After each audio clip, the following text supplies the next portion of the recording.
네거티브 공방만 남고 정책 행보는 실종된 유례없는 비호감 대선이라는 비판까지 나옵니다.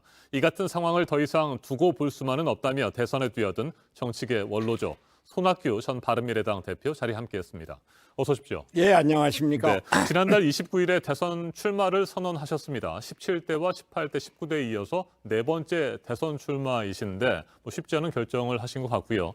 이제 한 달이 좀 안 됐습니다만 출마 당시에 비난이나 조롱을 다 안고 가겠다 이렇게 말씀하셨는데 지금도 같은 마음이십니까? 예, 같은 마음입니다.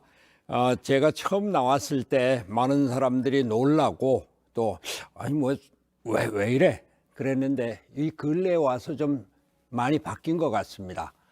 어제만 하더라도 제가 내일 유튜브를 개설을 하는데 네. 한 400명 정도였었던 게 어제 하루 새에 1,500명으로 늘었어요.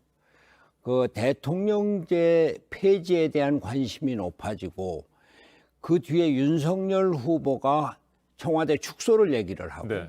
김종인 대표가 대통령제를 내각제로 개헌해야 된다 이런 말씀도 하셨어요. 제가 우리나라 대통령 선거가 우리나라 미래를 결정을 하는 축제여야 되는데 개헌 문제, 권력 구조 문제에 대한 아무런 논의가 없는 것이 안 되겠다.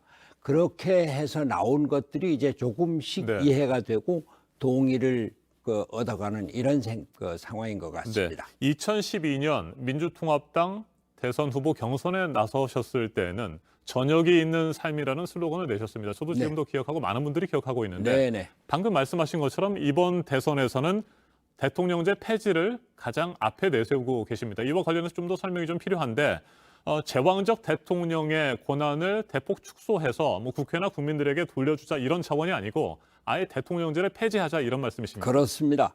그 저녁이 있는 삶은 우리나라가 제대로 된 복지국가를 만들어가자, 삶의 질을 높이고 국민들을 행복하게 하고 국민들이 노동자들이 자기 삶을 계획할 수 있는 삶을 만들자 이런 것이었는데 지금 우리나라가 선진국에 거진 도달했습니다.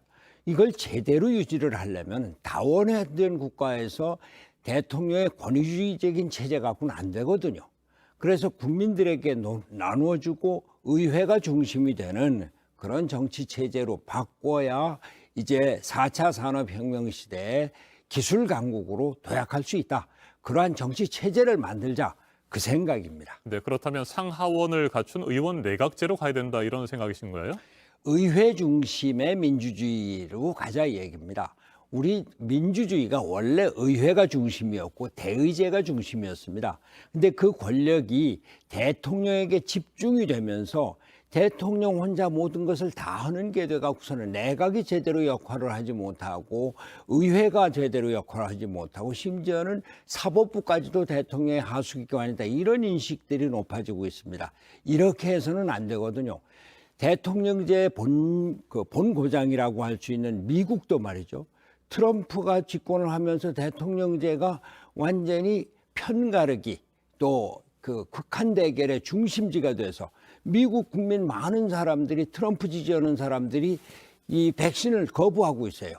이러한 대결주의, 극한 대결의 정치를 지향하고 의회를 중심으로 해서 합의제 민주주의를 하자.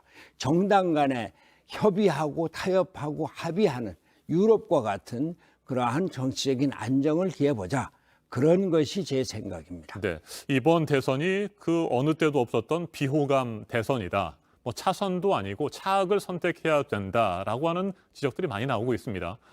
대통령 선거에 출마하신 분으로서 또 정치계 원로로서 이번 대선 어떻게 보고 계세요?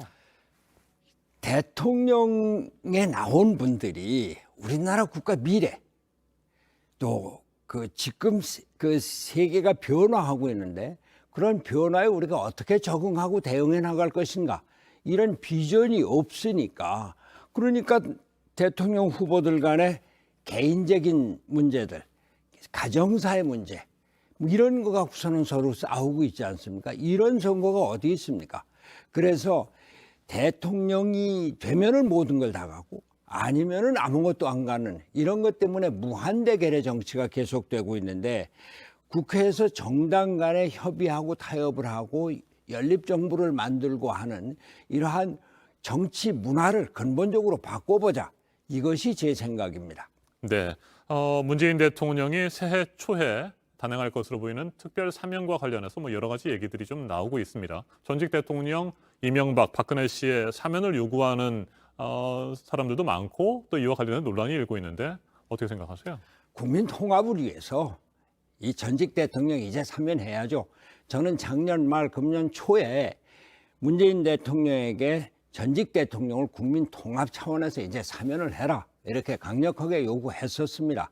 지금 사면을 앞두고 여러 가지 정치적인 고려를 하고 있는 모양인데 정치적인 고려에 앞서서 대선에 관계없이 전직 대통령을 사면해서 우리나라 국격도 높이고 국제사회에서 대통령이 계속 그 감옥에 가 있는 이런 나라의 어떤 이 모습은 이제 보여주는 걸 이제 끝내야 된다 이런 생각입니다. 네, 앞서 이번 대선에 대해서 부정적인 평가를 좀 내려주셨는데 그렇다면 제3지대 후보들이 좀 더 확실한 모습들을 좀 보여줘야 될 텐데 뭐 그것도 역시 부족하지 않느냐 이런 비판이 있습니다. 어떻게 생각하세요? 아니 제3지대라고 하는 것이 그 정치 권력을 함께 나눠 갖는 것이 돼야지 제3지대가 제1당이나 제2당에 가서 뭐 들러붙는다. 이런 식의 제3지대가 돼서는 안 되죠. 그 제3지대가 독자적인 영역을 구축하고 정권의 정책을 갖고 참여하는 이러한 유럽식의 제3지대가 돼야 되는데 네. 우리는 제3지대에서 어떻게 단일화, 연대를 통해서 권력에 참여하느냐. 선거도 전에 말이죠. 이런 것은 제3지대의 본 모습이 아니다. 이렇게 생각합니다. 네. 투표일이 다가올수록 제3지대 후보들 간에 뭐 연대를 하거나 말씀하신 것처럼 단일화를 해야 된다. 뭐 이런 요구들이 좀 더 거세질 수도 근데 있는데 연대 단일화의 목적이 뭐죠? 이게 의회가 중심이 돼서 네.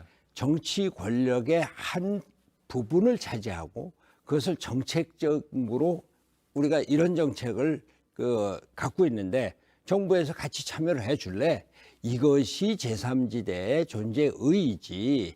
내가 제3지대 연대해서 뭐 정권에 어떻게 참여하느냐? 이것은 제3지대 본래 뜻과 다른 것이다. 이런 말씀을 드립니다. 그러니까 절대 뭐 다른 후보와 단일화하지 않고 끝까지 완주하시겠다 이렇게 물론 받아들이면 완주를 되겠습니까? 하고 다만 우리나라 권력 구조 개편, 개헌에 대해서는 그건 뭐 제1당이건 제2당이건 제3당 뭐 다른 당하고 같이 협의를 하고 또 그런 것에 대해서 연대를 해 나갈 수 있겠죠. 알겠습니다. 오늘 여기까지 듣도록 하겠습니다. 혹시 미처 말씀 못하신 부분이 있으면 국민 여러분께 뭐 한 말씀 하시겠습니까? 우리나라 대통령이 말이죠. 네. 미래를 보는 비전의 리더십을 가져야 되고 극단의 분열 사회에서 통합의 리더십을 가져야 되고 이것을 위해서 정치 체제를 바꿔나가는 민주주의 리더십을 가져야 됩니다.